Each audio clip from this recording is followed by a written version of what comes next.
Good morning प्यारे बच्चों। आज आपके लिए थर्मोडायनेमिक्स का एक बहुत खूबसूरत सा part work done in isothermal and adiabatic process आ रहा है, एंजॉय करिएगा। इसके बाद हम आज कंसेक्यूटिव इसी में थर्मल इंजन की प्रॉपर्टी बता देंगे। हालांकि थर्मल इंजन का एक वीडियो साथ साथ हम आई बटन में इसका लिंक दे देंगे, तो उसको आप लोग देख लीजिएगा। ठीक है, थैंक यू। ओके, स्टार्ट करते हैं। बहुत छोटा सा टॉपिक है, 20 मिनट का वीडियो। हम आइसोथर्मल एडियाबैटिक प्रोसेस पिछली क्लास में समझा चुके हैं, तो एक बार रिवाइज करते हुए आइसोथर्मल एडियाबैटिक, फिर आइसोथर्मल एडियाबैटिक का स्लोप, फिर इसके बाद वर्क डन, सारे कंसेप्ट एक एक करके दे रहा हूँ। ओके, देखो हमने बताया था अभी कल की लेक्चर में कि जब किसी थर्मोडायनेमिक सिस्टम में कोई चेंज इस प्रकार हो जाए कि चेंज के दौरान टेम्परेचर ना बदले, चेंज के दौरान टेम्परेचर ना बदले। हमारे पास रिलेशन होता था P1 V1 upon T1 is equal to P2 V2 upon T2। कल की लेक्चर रिवाइज कर रहा हूँ। तो टेम्परेचर का चेंज ना हो तो T1 बना रहे, तो T1 को T1 से काट देंगे तो आपको पता है यह रिलेशन बन जाता था PV बराबर के। ये था हमारा आइसोथर्मल का रिलेशन। कल बाकायदे मैंने इस आइसोथर्मल रिलेशन को बनाते हुए इसका ग्राफ कैसे बनता है, क्यों बनता है, ऐसा ही क्यों बनता है, इसकी भी एक स्टडी करी थी। फिलहाल रिवीजन में इतना देख लीजिए कि आइसोथर्मल कर्व हमारा सदैव इस तरह से खींचा जाता है। इसके बाद हमने बताया adiabatic process, adiabatic process.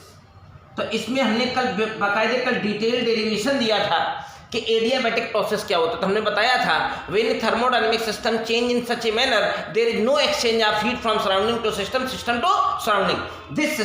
This process is called adiabatic process. तो एडियाबैटिक प्रोसेस भी हमें समझ में आ गया।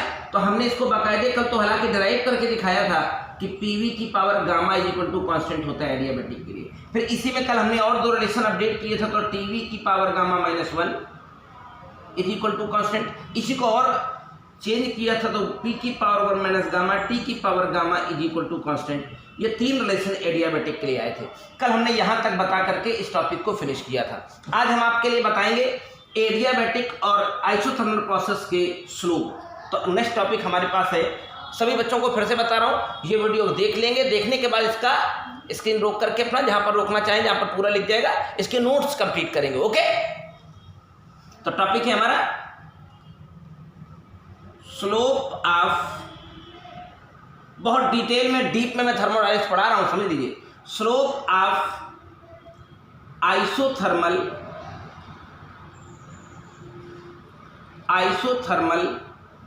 And adiabatic process. Slope of isothermal and adiabatic process, समतापी और रुद्धोष्ण का प्रवणता। बहुत खूबसूरत सा कंसेप्ट है, उस कंसेप्ट को फॉलो करिए, देखिए, समझिए, जानिए। मैं बताता हूं, सुनिएगा।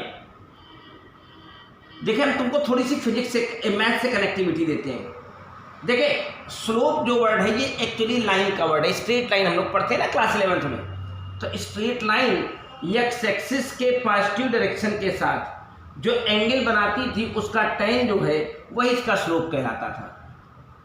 अगर ये P है और ये V है तो ऊपर के एक्सिस में रहेंगे तो P, नीचे के एक्सिस में रहेंगे तो V। तो practically tan theta is equal to, हम y/x करते थे, याद, यहाँ P/V है। और अगर मैं इसमें चेंज की बात करूं तो dP/dV। याद रखिएगा, PV ग्राफ में किसी भी स्लोप, किसी भी कर्व, चाहे आइसोथर्मल हो चाहे एडियाबैटिक हो, आइसोथर्मल या एडियाबैटिक कर्व का स्लोप dP/dV काउंट होता है। याद रखेंगे, देखो, tan theta is equal to perpendicular upon base, tan theta को ही स्लोप अर्थात हम कहते हैं m is equal to dP/dV, क्योंकि यहाँ y/x होता था, यार dP/dV हो गया है। तो चलिए हम आपको आइसोथर्मल और एडियाबैटिक प्रोसेस के स्लोप के बारे में बताते हैं, फिर दोनों की डिटेल चर्चा करते हैं, बढ़िया सा कंसेप्ट मिलेगा। तो सुनो, आइसोथर्मल का स्लोप निकालता हूँ। तो आइसोथर्मल प्रोसेस के लिए हमने कल बताया था आपको कि आइसोथर्मल प्रोसेस के लिए इक्वेशन होता है PV is equal to K। Differentiate करें टेम्परेचर के रिस्पेक्ट में, first function differentiation second function plus second function differentiation first function. Temperature के रिस्पेक्ट में डिफ्रेंशिएट कर रहे हैं, कांस्टेंट का डिफ्रेंशिएशन 0। dt यहाँ कॉमन लेकर के ऊपर चला जाएगा, बचेगा P dV। Plus V D P is equal to 0। हमने अभी बताया कि D P upon D V को हम स्लोप कहते हैं, D P upon D V को स्लोप कहते हैं। मुझे डी पी और डी वी की जरूरत है, तो डी वी को यहाँ भेज दूँ, इसको यहाँ भेज दूँ, तो basically D P upon D V is equal to बनेगा माइनस पी बाई वी। तो ध्यान रखिएगा ये आइसोथर्मल प्रोसेस का slope minus P by V के बराबर होता है। ये आइसोथर्मल प्रोसेस का स्लोप है। ये फर्स्ट टॉपिक था slope of isothermal process, isothermal process, slope of isothermal process. Next topic यहां पर आ रहा है slope of adiabatic process, slope of adiabatic process. सुनो, तो हमने बताया था कल के एडियाबैटिक प्रोसेस का रिलेशन पीवी की power gamma is equal to constant है, पीवी की power gamma is equal to constant है। तो आप यहां से देखिए, इसको टाइम के रेस्पेक्ट में डिफरेंशिएट करेंगे तो कहेंगे फर्स्ट फंक्शन। डिफरेंशिएशन हमने बच्चों को सिखाया, टाइम के रेस्पेक्ट में डिफरेंशिएट करेंगे तो गामा आगे आ जाएगा और वी की पावर गामा माइनस 1, और इसको दोबारा डिफरेंशिएट करना पड़ेगा वी को, तो D V upon D T plus second function as it is आएगा वी की पावर गामा, और पी का डिफरेंशिएशन कहलाएगा D P upon D T is equal to constant का 0। डी टी को एलसीएम लेकर के उधर भेज देंगे, 0 हो जाएगा, आएगा गामा पी वी की power gamma minus 1 D V plus V की power gamma D P is equal to 0। मैंने तो बताया स्लोप को D P upon D V कहते ही हैं, तो मैं इस डी वी को नीचे उतार लाऊं, इसको इधर घुमा दूं, तो D P upon D V is equal to minus gamma P V की power minus gamma minus 1 upon V की पावर गामा। नीचे की पावर ये देखिए ऊपर की नीचे उतर आएगी, तो गामा गामा कट जाएगा, वी की 1 + 1 पावर बची रह जाएगी। तो D P upon D V हमेशा स्लोप कहलाता था। जब मैंने आइसोथर्मल का स्लोप निकाला तो आइसोथर्मल की इक्वेशन लगाई, जब एडियाबैटिक का स्लोप निकालना था तो एडियाबैटिक की इक्वेशन लगाई। तो ये हो गया minus gamma P by V. कई बार जब बच्चे, आप लोग यूपी बोर्ड बच्चे जब पुराने ज़माने में बोर्ड की परीक्षा देते थे तो उनको 11-12 की एक साथ परीक्षा देनी होती थी, तो बहुत बार एक क्वेश्चन आया करता था, सिद्ध करो, प्रूव करो कि एडियाबैटिक स्लोप, एडियाबैटिक कर्व का स्लोप आइसोथर्मल के स्लोप से गामा गुना ज़्यादा होता है। देखिए गामा यहाँ है, नहीं है, यहाँ गामा लग गया है, सेम है दोनों, D P upon D V for adiabatic है ये, और D P upon D V for isothermal है। तो एडियाबैटिक स्लोप आइसोथर्मल स्लोप की तुलना में गामा गुना ज़्यादा होता है, ये ऐसा बताया जाता है। इसीलिए हम आपको जब ग्राफ बनवाते हैं तो आपको याद होगा, कल हम बात कर रहे थे, जब ग्राफ बनाएंगे तो आइसोथर्मल का ग्राफ ऐसे बनेगा, थोड़ा आउट टिल्ट कर दें ऐसे, लेकिन एडियाबैटिक का ग्राफ उसके नीचे से जाएगा, एडियाबैटिक का ग्राफ उसके नीचे से जाएगा, क्योंकि इसका स्लोप और इसके स्लोप में अंतर होगा। तो हमेशा एडियाबैटिक को आइसोथर्मल ऊपर रहता है और एडियाबैटिक नीचे रहता है, क्योंकि एडियाबैटिक का स्लोप आइसोथर्मल के स्लोप से गामा टाइम्स ज़्यादा होता है। ओके, तो नेक्स्ट कॉन्सेप्ट बहुत सुंदर है, work done in isothermal process. Manish कह रहा था कि ये एक रिलेशन किसी पेपर में मिल रहा था इसको, तो देखो इसका रिविजन करते हैं। टॉपिक है हमारे पास work done in isothermal process, isothermal process, work done in isothermal process. सुनिएगा, बहुत खूबसूरत है। आइसोथर्मल प्रोसेस के लिए आपको पता है PV = K, अर्थात PV = μRT।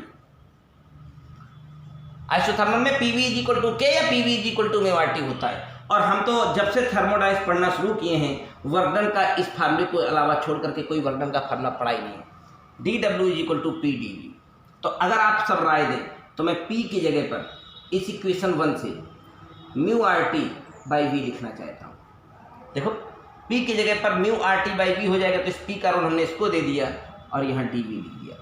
अब देखो ये dW है, ये dV है, बिना इंटीग्रेशन के कोई वर्कडन नहीं होगा।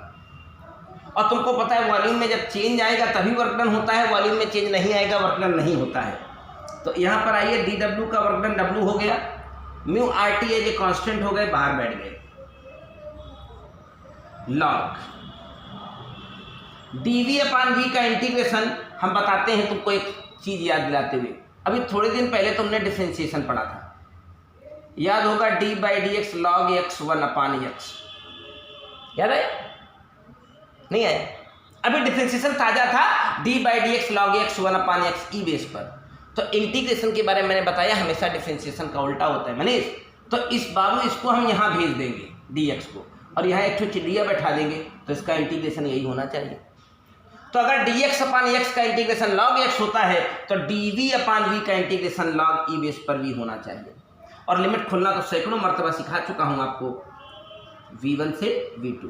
मैंने कह रहा था किसी एक पेपर में आया हुआ है, शॉर्ट पेपर कर रहा था, तो mu R T a constant, upper limit minus lower limit, log e base पर v2 minus log e base पर v1। लॉग की प्रॉपर्टी होती है, अगर माइनस होता है तो इसे डिवाइड में ले आया जाता है। तो D W is equal to W mu R T log E base पर सिंपली v2 अपान v1। अब देखो इसमें एक कहानी है, उस कहानी को मैं बताता हूं और समझाता भी हूं। ये ई बेस का मामला है, लेकिन जो डेटा हमारे पास अवेलेबल होता है न्यूमेरिकल लगाने वाला वो 10 बेस का होता है। तो अगर इसे मैं ई बेस के फंक्शन को 10 बेस में बदलूंगा तो आज से याद रखो अगले साल केमिस्ट्री बहुत यूज होगा। 2.3026 अगर आप मल्टीप्लाई कर देते हो तो जो बेस ई का डेटा है वो बेस 10 में कन्वर्ट हो जाएगा। अब बहुत सारे बच्चे लॉग नहीं पढ़े होते हैं तो उन्हें बड़ी प्रॉब्लम होती है। आज शायद मैं यूपी बोर्ड हिंदी मीडियम में लॉग पढ़ाऊँ तो लॉग का पूरा वीडियो भी बना दूंगा। तो लॉग एक पूरा चैप्टर है मैथ्स का, शायद आज इसका दूसरा वीडियो तुम्हें अपलोड मिलेगा, दे दो। आइसोथर्मल प्रोसेस के वर्णन का फार्मूला आपके सामने है। इसी में एक सब्सिक्वेंट कंसेप्ट देता हूं आपको। तुमको बताया था कि P1 V1 is equal to होता है P2 V2। तो अगर मैं V2 अपान V1 यहां से करूं तो ये हो जाएगा P1 अपान P2। तो इसी फार्मूले को मैं एक और बार चेंज कर सकता हूं, W इज इक्वल टू 2.3026। ये तो केवल कहां से अचानक पैदा हो गया है, जो ई बेस का फंक्शन है उसे 10 बेस में कन्वर्ट किया है। Mu R T as it is रहेगा, इसमें कोई परिवर्तन नहीं होगा। लॉग 10 बेस बन चुका है। जो V2 अपान V1 है इसे हम P1 अपान P2 भी लिख सकते हैं। तो both formula correct for isothermal process का वर्क डन। तो कितना सरल था। आज भी हम PV इज इक्वल टू म्यू आर टी जानते हैं, आज भी और कल भी। जब W इज इक्वल टू कहा तो PdV था, बस ऊपर से P की वैल्यू निकालिए, यहाँ mu R T upon V, mu R T upon V यहाँ रखिए, dV अपान V का इंटीग्रेशन लॉग V, लिमिट खोला V2 माइनस V1, 10 बेस को ई बेस को 10 बेस में कन्वर्ट किया 2.3026। बहुत खास फार्मूला है। ये फार्मूले से मैं आपको दिखाऊंगा कितने बढ़िया बढ़िया न्यूमेरिकल बन चुके हैं अब तक, और उनका क्या क्या किया जा सकता है, कैसे कैसे बन सकता है। स्क्रीन रोक करके आप इस डेरिवेशन को अपनी कॉपी पर कर लेंगे। That's all. आगे अब आखिरी कंसेप्ट इस आइसोथर्मल एडियाबैटिक प्रोसेस की है, वर्क डन इन एडियाबैटिक प्रोसेस। लास्ट हेडिंग है इस टॉपिक की, वर्क डन इन एडियाबैटिक प्रोसेस। एडियाबैटिक प्रोसेस का वर्क डन का फार्मूला भी आपको डिराइव करना है। तो लिसन माय डियर, अभी आपने कहा है एडियाबैटिक प्रोसेस के लिए PV की power gamma is equal to constant, या इसी को हम कह सकते हैं P1 V1 की power gamma is equal to P2 V2 की पावर गामा। जरूर। तो एडियाबैटिक रिलेशन हमारा कल डिराइव होके आया था, ये है। और एडियाबैटिक प्रोसेस के वर्कडन की जब मैं बात करूंगा तो W is equal to, work done तो जब भी जिंदगी में रहा है तो हमेशा P इंटू dV ही रहा है, P इंटू dV। और वॉल्यूम में चेंजमेंट आएगा तभी ये कार्यक्रम होगा। तो हम यहां से P की जगह K अपान V की पावर गामा लिख दें, देखो, और dV कर दें। इंटीग्रेशन की लिमिट लगा दें V1 से V2। तो dW का इंटीग्रेशन सदैव की तरह W, K as a constant बाहर, V की पावर माइनस गामा। एक इंटीग्रेशन में अपने बच्चों को मैंने फार्मूला बताया था, x की पावर n dx हो जाए। तो तो n+1/n+1। तो इसी प्रकार अगर मैं इसका इंटीग्रेशन करने जाऊंगा तो v की पावर माइनस गामा चढ़ाऊंगा ऊपर ले जा करके और dv लगाऊंगा। तो इसी फॉर्मूले से इंटीग्रेट करूंगा तो v की पावर माइनस गामा प्लस 1/-गामा+1। देखो के बाहर आ चुका है, इसका इंटीग्रेशन हम करेंगे तो v की पावर माइनस गामा प्लस 1/-गामा+1 और लिमिट खोलेंगे v1 से v2। आगे अब ओपन करेंगे तो k/-गामा+1 बाहर है। अपर लिमिट हो गई v2 की पावर -गामा+1 और माइनस करके लोअर लिमिट करेंगे v1 की पावर -गामा+1 या 1 - गामा लिख दो। अब सुनो dw का इंटीग्रेशन तो w हो चुका है, बाई साइड में w चल रहा है, 1/1 - गामा बाहर छोड़ूंगा, इस k को अंदर मल्टीप्लाई करूंगा, k v2 की power 1 - gamma minus k v1 की पावर 1 - गामा। सुन बेसिकली जो k है वो p1 v1 की पावर गामा है और p2 v2 की पावर भी गामा है। तो सुनता बढ़िया 1 - गामा लिखा लो। इस k की जगह मैं लिखना चाहता हूं p2 v2। देखा जा सकता है कि पावर गामा एडियाबैटिक रिलेशन है और इस साथ में v2 की पावर 1 - गामा। और जब v1 वाला देखा तो मैंने इस k की जगह पर p1 v1 लिखना मुनासिब समझा, तो p1 v1 की पावर गामा और v1 की पावर 1 - गामा।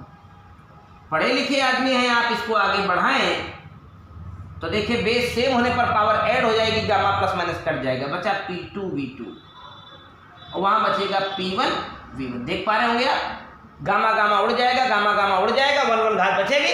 अब PV = होता है μRT। बहुत खास रिलेशन है आपके लिए कंपटीशन के पॉइंट ऑफ व्यू से। PV = μRT, तो μRT2 माइनस μRT1,